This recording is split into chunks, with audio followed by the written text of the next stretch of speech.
Now when it comes to the Kabbah, the main point that we try to communicate is the following. In Islam or in the Quran, God teaches that if all mankind and if all the jinn combine to sin and move away from God, then God doesn't lose one atom's worth of His kingdom. And if mankind and jinn combined to dedicate every second of their life to prayer and to worship of the one God, then God's kingdom doesn't gain one atom's worth as well. What does this philosophy teach you? It teaches you that God is not in need of you, or your practices, or your worships, or your prayers. You are in need of these practices and these worships. You are in need of God and not the other way around. If you can understand that philosophy, then you can appreciate prayers and what they are meant to do, which is basically enlighten you. So when dealing, for example, with the Kabbah, Muslims are required to go and perform Hajj one time in their life, and it's one of the 5 pillars of Islam. Growing up, most Muslims accept this, and most of them do it without questioning, and this is the essence of belief, and this is great. But at the same time, this doesn't mean that if you question or research, you're going to come back with negative or bad answers. The opposite is actually true. So when we started researching into the esoteric agendas and we started researching the elite, we found out how much certain type of practices and rituals can affect your lives. So when we went and placed this on Islam, we developed an even deeper respect for this religion and a far deeper respect for God and the Creator of us.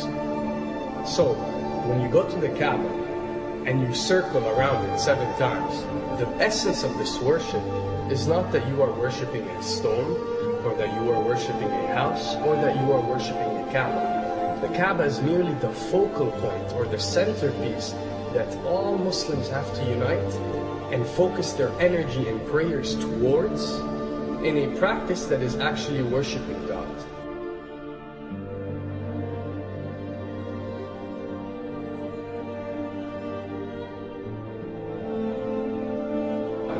Now, going in circles counterclockwise does not break you away from time and space. But the fact that the energy of the Kabbah is the strongest energy on earth and it flows counterclockwise, by you flowing in correlation with this energy, you are uplifting yourself.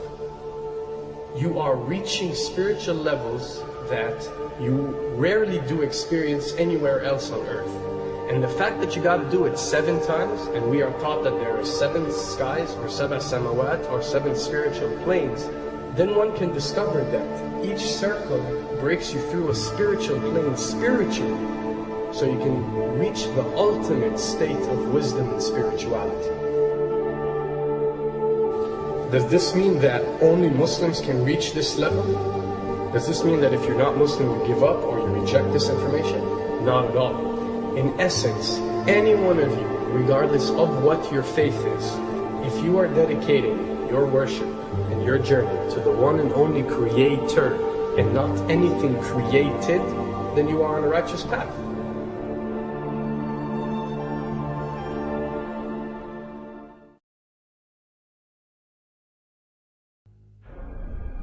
To begin with, the significance of 911. What you have to understand, and what we are trying to explain, is that when dealing with extra dimensions, or when dealing with beings from extra dimensions like jinn, for example, or when dealing with the Illuminati, or the elite, or people that follow a certain type of esoteric agendas, although me and you communicate through words and letters, they have chosen a different type of language. And this is a cross-boundary type of language. This is a language that goes across the boundaries, understood by all. And this is the language of numbers and shapes. And this is why whenever you do research about these groups, you'll find out that they practice something called sacred numerology and sacred geometry. What does this mean? It means that each number is given a meaning. Each shape is given a meaning. A meaning is communicated whenever a shape is presented or a number is presented by these specific groups. I'm not talking about random people or random groups. We're talking about specific groups that follow this type of agenda. When numbers are used, it signifies a certain type of meaning. When shapes are used, the same is followed. So, in their definition, in a numerological sense, 10 is the Alpha and the Omega, or the God. 11 is a step above God. 101 is a step above God. 911 or 911 is the skipping of God. It is the ultimate challenge.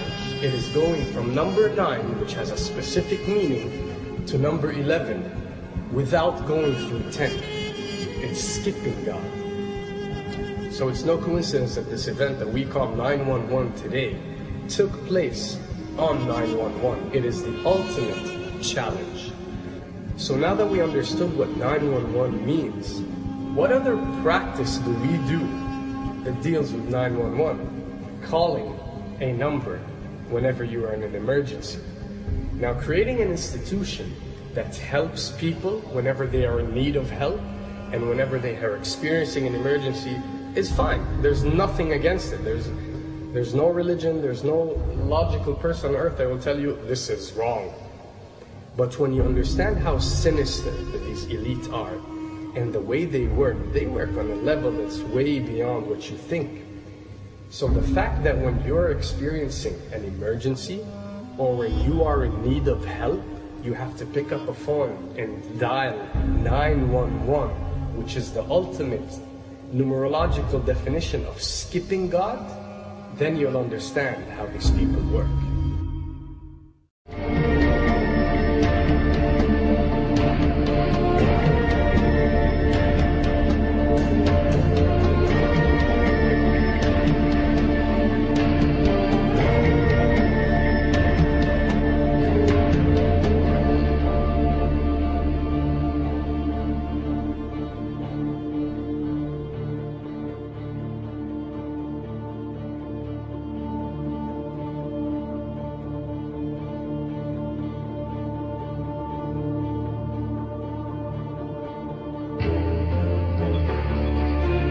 And when dealing with rituals, we recognize that everything adds up.